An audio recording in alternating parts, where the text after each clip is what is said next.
Now things that destroy ईमान, these are 4 according to me, और भी बहुत है लेकिन ये 4 टॉप है। Bad company, bad friend, people want to offer सलाह बट फ्रेंड्स ऐसे हैं जो नमाज नहीं पढ़ते, तो उसकी भी नमाज छूट जाती है। There are many people I saw जो नमाजी थे, तबलीगी जमात से थे, यूनिवर्सिटी ज्वाइन की, नमाजें गई, खत्म हो गई नमाज। किसी कॉर्पोरेट सेक्टर में गए, नमाजें गई, बिकॉज कंपनी वैसी है। अच्छे लोगों में बैठना छोड़ दिया, नेक लोगों में बैठना छोड़ दिया, you know. And then I saw in my university time sisters who were in niqab hijab in the first semester, in the fourth semester निकाब भी गया, हिजाब भी गया, बस अल्लाह ताला हिदायत दे। रीजन कंपनी का असर। Okay, so bad company literally destroys iman. Then music and movies, there are some appropriate movies, अच्छी मूवीज हो सकती हैं, but you know majority of such things, especially music. अभी म्यूजिक के बारे में आपको इब्ने कय्यम के सख्त सख्त अकवाल सुनाता हूँ। पीपल आस्क के म्यूजिक का क्या स्टेटस है इस्लाम में। मेरी जो रिसर्च है, मेरे नजदीक म्यूजिकल इंस्ट्रूमेंट्स हराम है। उसकी बहुत सी रीजंस हैं।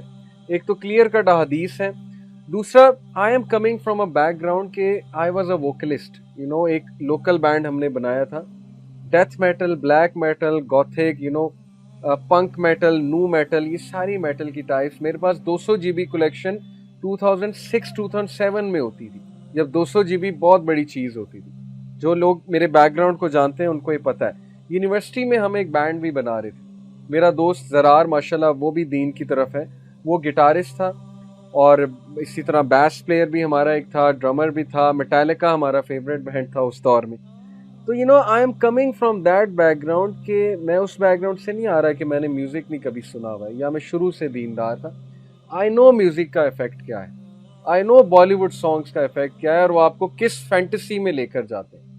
लिटरली वो आपको उस फैंटेसी में लेकर जाते हैं, उस हाइट पर लेकर जाते हैं बॉलीवुड सॉन्ग्स, कि वहां से आप इतने बुरे गिरते हैं।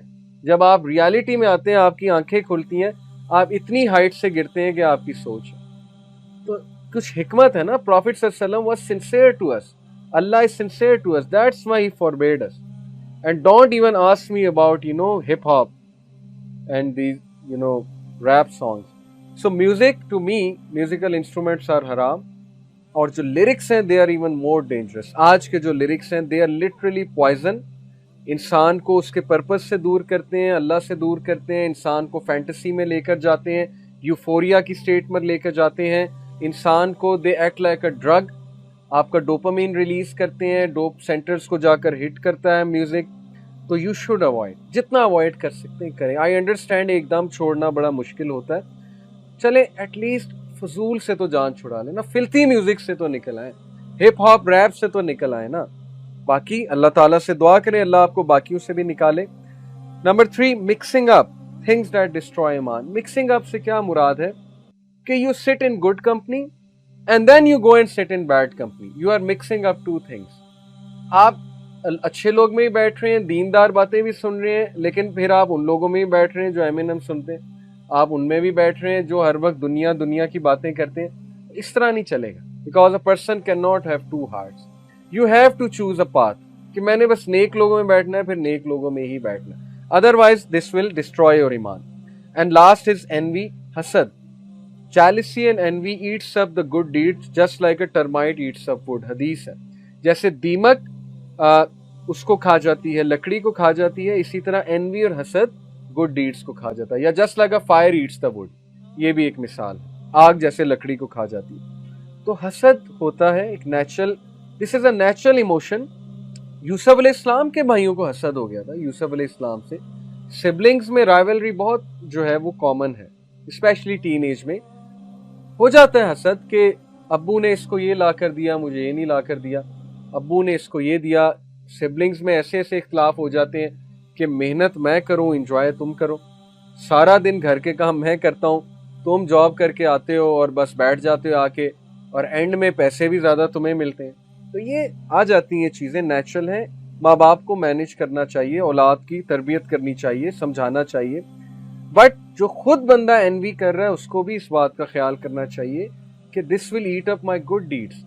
भाई आप कंपेयर करने की बजाय जो है वो तारीफ करो अगले की, आप उसके लिए दुआ करो आपका भाई आपकी बहन हो आपसे ज्यादा कमाता है, अच्छी बात है, आप उसके लिए और दुआ करो, अल्लाह उसे और दे.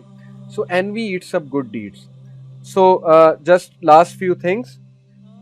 फुजैल इब्ने याद का एक कोट मैं आपको सुनाता हूँ. ये मेरे फेवरेट सलफ हैं, असलाफ, ताबीन, तबा ताबीन, सहाबा और बुजुर्गान, ये असलाफ होते हैं. तो he is one of my favourite self. He said, whoever smiles at his brother's committing of a sin has betrayed him. This is what I am talking about. Real friendship ये नहीं है कि दोस्त के सिन पर मुस्कुराना. आजकल ऐसे ही होता है ना, दोस्त टिकटॉक की वीडियोस दिखाता है, आपको फजूल चीजें दिखाता है, आप हंसते हैं, मुस्कुराते हैं, आप एनकरेज करते हैं कि वाह भाई वाह. He said if you smile at his sin you have betrayed him actually. तुमने धोखा दिया है उसको. कैसे धोखा दिया है? कि तुम सिंसेयर दोस्त नहीं हो. अगर तुम सिंसेयर दोस्त होते तुम मना करते, तुम रोकते. ये सिंसेरिटी है. ये कौन सी सिंसेरिटी है कि तुम मुस्कुरा रहे हो उसके गुनाह पे. Then Sufyan ath-Thawri said, there is nothing that corrupts a person और rectifies him more than his companion.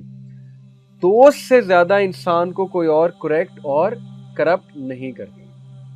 यकीन करें, माँ बाप की बात नहीं सुनते लोग, दोस्त की बात ज्यादा सुनते. इसलिए माँ बाप को चाहिए उसके दोस्त अच्छे बनना, क्योंकि एक एज आती है कि टीनेजर्स माँ बाप की बात नहीं सुनते इतनी. सो दे शुड लुक कि उनके फ्रेंड्स अच्छे, क्योंकि फ्रेंड्स से इन्फ्लुएंस, स्पेशली जो 13 to 18 साल का जो होता है ना टाइम पीरियड, इसमें हम ज्यादा दोस्तों की सुनते हैं. तो पेरेंट्स हैव टू इंश्योर कि दोस्त उसके अच्छे. Ibn Hajar said, no sin remains minor when accompanied by persistence and no sin remains major when accompanied by the seeking of forgiveness. कोई भी सिन माइनर नहीं है जब वो रूटीन बन जाए तो वो मेजर सिन है, चाहे वो आपके नजदीक छोटा सिन है, परसिस्टेंस की वजह से वो मेजर बन जाता है. जैसे मिसाल के तौर पे you talk to a non महरम, अब आपके लिए माइनर सिन है, and if you are talking not that bad things, just interaction कर रहे हैं आप, अल्लाह की हुदूद को क्रॉस इस सेंस में कर रहे हैं कि आप बहुत ज्यादा फ्री हो रहे हैं. नॉन महरम से बात करना मना नहीं है, काम के लिए की जा सकती है, पर्पसफुल होना चाहिए और अकेले में नहीं होनी चाहिए. ग्रुप वर्क हो तो बात की जा सकती है. But when you are chatting to someone, when you are lonely, there is immense chance of slipping away. अब आप इसको परसिस्टेंट बना लेते हैं, आप इसको समझते नहीं है गुनाह, तो ये मेजर सिन बन जाएगा. This is one of the rules of फिक कि you consider it minor sin, but it is actually major sin, even though you are not committing anything that evil, उस level का evil, but still it will be a major sin. And major sin becomes a minor and doesn't become a sin when accompanied by the seeking of forgiveness. और माफी मांगने से major सिन भी माफ हो जाता है. देन इब्न अल कय्यम का मैं एक कोट आपको सुनाता हूं म्यूजिक के बारे में. Never do the love of song and the love of Quran come together in a person's heart except that one expels the other. ऐसा नहीं हो सकता कि बॉलीवुड सॉन्ग भी दिल में है और कुरान भी दिल में, या बॉलीवुड सॉन्ग कुरान को निकाल देगा. कुरान को निकालने से मुराद है कुरान की फिलॉसफी को, या कुरान बॉलीवुड सॉन्ग को निकाल देगा. ये डिपेंड करता है अब आप ज्यादा क्या करते हैं. ऐसा नहीं हो सकता एमिनेम भी दिल में और कुरान भी दिल में, अल्लाह रसूल भी दिल में है और हिप हॉप भी दिल में. This is not possible. Bollywood के लिरिक्स मुझे बताने की जरूरत नहीं, वो आपके सामने है किस तरह के लिरिक्स होते हैं. उन लिरिक्स को सुन के कोई बंदा नेक नहीं हो सकता. कुछ लोग कहते हैं कि नहीं नहीं, music makes us better, a better person. Define a better person, how has it made you a better person. Some people go on to say music is the diet of the soul. तो एक scholar कहते थे, yes it is the diet of the soul but a bad soul, not a good soul. It is the diet but of a bad soul. So music and songs will expel the Quran. अक्सर youth कहते हैं कि हम नमाज पढ़े होते हैं, पीछे गाना चल रहा होता, तो म्यूजिक तो यहीं से फिर गलत हो गया ना भाई. जो चीज दिमाग में सवार है नमाज पढ़ते हुए, वो चीज गलत नहीं तो फिर और क्या है. आपको हिंडर कर रही है वर्शिप से. लोग सजदे में जा रहे हैं और बॉलीवुड सॉन्ग चल रहा है माइंड में. These are the harms of music. And then Ibn al-Qayyim said, singing and music is worse and more harmful than stories of emperors. Stories of emperors सुनाया करते थे उस दौर में ना, लोगों को वैसे ही गाफिल करने के लिए. जैसे एम्परर्स के खिलाफ बगावत ना करो तो एम्परर्स की स्टोरी सुनाई जो और लोगों को गाफिल करो. तो he said कि singing and music is even worse than that because it directs one to adultery and fornication. Literally, yes. Hip hop directs you to adultery, and it is the fountainhead of hypocrisy. It is the snare of the shaitan. It is the snare of the shaitan. ये शैतान की आवाज है, and it intoxicates the intellect. Literally, it intoxicates your mind. आपको पता है कि फिका इस्लामी में आप लोग हैरान होंगे, वो बंदा जो म्यूजिक सुनता है उसकी गवाही नहीं है. अगर यहाँ इस्लामिक शरिया होती तो म्यूजिक सुनने वाले सारे गए कि आपकी गवाही कबूल नहीं है, क्योंकि आप फूल हैं, आप इडियट हैं. Because scholars declared a person who listens to music as idiot. He is someone जो intoxicated है, वो होश में नहीं है, वो म्यूजिक सुन रहा है, अजीबोगरीब बातें कर रहा है. तो इसलिए that is a very serious issue.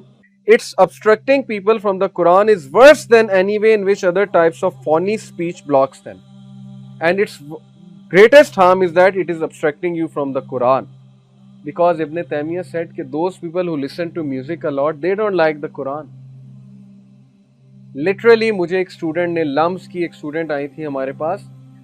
She was doing a degree in music, something like that, and she said to me कि she was very honest with me. I appreciated this. उन्होंने सच बोला. उन्होंने कहा कि कुरान नहीं लुत्फ देता. आप कहते हैं कुरान सुनो म्यूजिक की जगह, तो नहीं लुत्फ देता, म्यूजिक लुत्फ देता. तो मेरे जहन में उसी वक्त अल्लाह ने एक एग्जाम्पल डाली. मैंने कहा कि देखें, जब इंसान बीमार होता है ना, उसकी ज़ुबान कड़वी होती, बुखार होता है, तो उसे कुछ अच्छा नहीं लगता खाने में. आप उसे अच्छे से अच्छा खिला दो, वो तो है ही बीमार, उसकी ज़बान में ही कड़वाहट है, तो उसे टेस्ट ही फील नहीं होगा, टेस्ट बड्स ख़राब हो जाएंगे. अब कोरोना वायरस में आप किसी को खाना खिलाएं तो उसको तो फील ही नहीं होगा, स्मेल की सेंस भी नहीं है, ना ही टेस्ट की स्मेल है. So work on your heart. That's why Quran is not affecting you. बीमारी है ना, स्पिरिचुअल डिजीज है, हार्ट बीमार है, उस पर काम करें, फिर कुरान इंशाल्लाह अफेक्ट करेगा. तो पहले ज़रा काम करें, अपने हार्ट पर काम करें, इस्तग़फ़ार करें, कुरान मजीद पढ़ें, पॉन्डर करने की कोशिश करें. नेक लोगों में बैठें. नेगेटिव एनर्जी वाले लोगों में बैठेंगे तो कहाँ से कुरान आपको मज़ा देगा, कहाँ से लुत्फ़ आएगा. यकीन करें, नेगेटिव लोगों की नेगेटिव एनर्जी, दुनियादार लोगों की एक अजीब सी नेगेटिव एनर्जी होती है. You sit with them for 5 minutes, it's enough to destroy an iman.